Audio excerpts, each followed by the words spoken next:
Welcome back. So this brings us to my favorite part of analytics, and that's the visualization of the data. So watch this video, enjoy, and see the power of how visualizing data can come to life.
So that above visualization uses data from Google Trends to show the global spread of the Ice Bucket Challenge, which has built awareness and raised millions of dollars for the disease.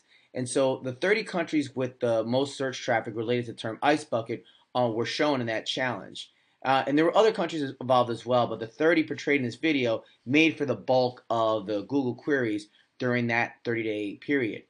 The bottom numbers that you saw scrolling in the charts track the daily volume of three primary hashtags that were used during this initiative, as well as a top tweet associated with that hashtag for any particular day. So pretty cool stuff. Really enjoyed watching that video. I've posted that on Blackboard as well. I've also posted another video, the value of data visualization. Won't post it here, but definitely go on your own and watch it. So why is data visualization so important? Well, it just brings data to life.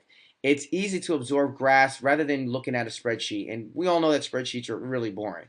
It eliminates those barriers, draws attention to it, and helps really identify relationships and patterns. And most importantly, no matter whether you're in sales, marketing, or finance, right, we're engaging the audience in different ways and providing colors and contrasts. And we'll talk about the different ways that we can visualize that data and bring it to life. But first, when we need to prepare the data, we have to answer these different questions. What is unique about the data? What are we trying to tell? What do we want to visualize? Not all data needs to be portrayed in a visualization in a chart. What kind of information do you want to communicate to your audience? Most importantly, who is your audience and how will they engage with that data? And how do you want to visualize it? And that's the purpose of this lecture here, is to talk about how do we visualize that. There's so many different ways and components, and we can bring data and creativity both together to engage the audience in how we visualize that information.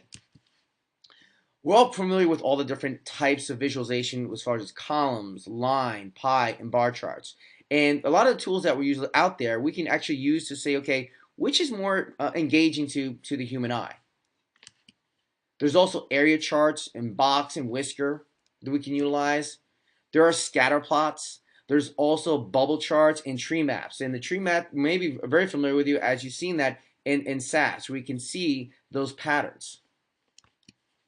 There's also a Gantt chart, which basically represents project planning and data and basically displays information from a chronological perspective. This is really great when you're working in teams and want to update different tasks that are being demonstrated and you're looking at different timelines. There's also a radar chart, which is a two-dimensional chart, I should say, and it basically displays multivariate information. So what that means is if we're looking at three or more variables on different axes, we can utilize and see that data. And radar charts are good for a good alternative for 3D bar charts as well. Another one that's really good to look at is also heat maps. So if we look at heat maps, it's information shown as a map where the variables are represented with colors, where red is usually represented by the highest intensity of that variable.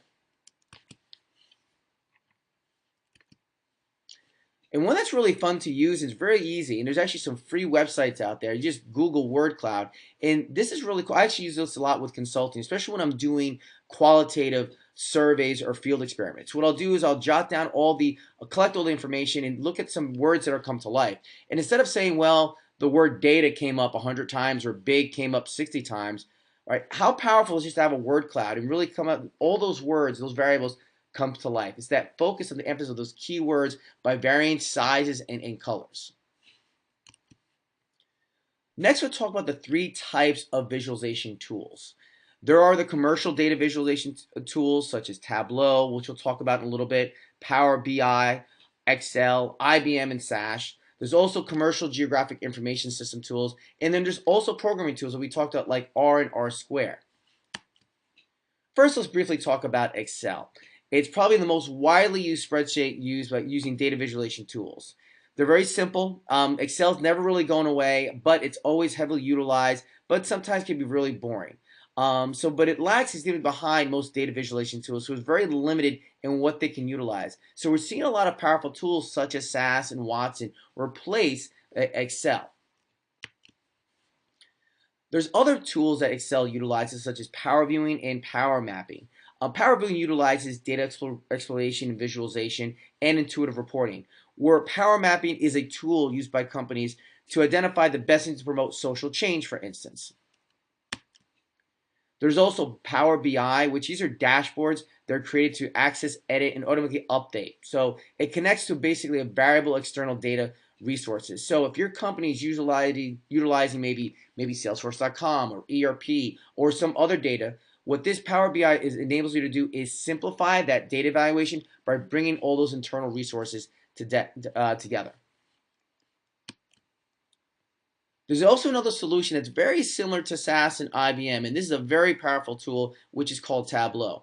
I provided a video here. We don't have access to it, and it's outside the scope of this class, but definitely get introduced to this powerful tool. So I'm sure some of you will be utilizing this tool later on in your career. And basically, it's a very robust solution that enables you to draw visualization on data. You still need some SQL expertise, so there is some technical expertise that's required for Tableau, but also easy to use once you get it going. So this is just a comparison of Tableau versus Power BI. Tableau, again, is really strong in data visualization. It's easy to develop complex and sophisticated visualization, and it can be much more costly and made mostly for large businesses. So small and medium-sized business you won't see utilizing something like Tableau. On the other hand, Power BI, which is very similar to Tableau, has similar functionality, is really suited for those small to medium-sized organizations, right? But there is a limit as there's only 3,500 data points that can be measured utilizing Power BI. There's another tool I've actually utilized in my consulting is infographics. This is really kind of cool. There's some free packages out there that allows you to tell a story by combining pictures, word charts, statistics, percentages, and create something while creating a story, but also telling data at the same time. And infographics has three major components. You have your content, you have your design, and you also have your knowledge. So again, just another tool out there that enables you to pull in data and make it visual appealing to your audience, but at the same time, tell a story. So now that we reviewed all these different charts, pie charts, all these different graphics, line charts, heat maps, infographics. Now we have all these different components. Now it's time to put it together to tell a story. And we do that by putting together a dashboard.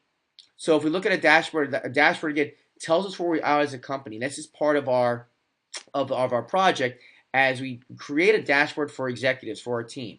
And it's basically used to display multiple visuals on one page.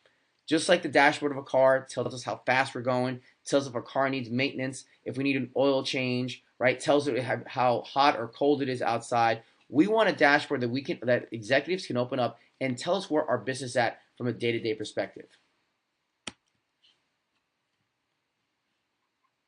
So why is this so important? Well, 4 key points or outcomes of data visualization. One is the ability to comprehend information very quickly. Again, with so much data and information, we just don't have time to go through Excel spreadsheets and all these data points. So businesses need to comprehend this information to process those large amounts of data and to make it clear and concise decisions on that information. Number two, it helps extensively with identifying relationships and patterns. So data visualizations helps businesses recognize different patterns and trends within different markets. So you can see what variables may be highly correlated together. Number three, business and the market can pinpoint emerging trends. Again, why is this important? This gives us a little bit of an advantage over our competition if we can get ahead of the competition and see where the markets are moving. This is where data visualization helps us out. And last, data visualization is being used to communicate their stories to others. Once a business has uncovered new insights from visual analytics, the next step is to communicate those insights to others, to tell that story in a comprehensive manner, but also engage them as well. There's a great TED Talk that I've also posted online. I won't play it here, but definitely play it. It's about 15, 16 minutes long. And so David McKinless turns complex data sets like worldwide military spending, media buzz, Facebook status updates into beautiful, simple diagrams. I've definitely enjoyed watching his TED Talk, so definitely take a few minutes to watch that and see that power of data visualization. I posted several articles for you guys to discuss. First is the visualizations that really work, Article 5. And Article 6, the quick and dirty on data visualization. What I want you to do is address these two questions. How do these two articles apply to your company and industry? And what are some possible future challenges and opportunities? I think you can draw upon this discussion and bring it into your project as well. We've also introduced IBM Watson, which is very different from SAS. What I want you to do is look at some of those videos. Even though we don't have hands-on use of IBM Watson, what do the videos tell us? How can some of the functions help organizations and executives make decisions? And looking at IBM in those videos, how does IBM differ from SAS Visual Analytics? Thanks. If you have any questions, feel free to contact me. Have a great day.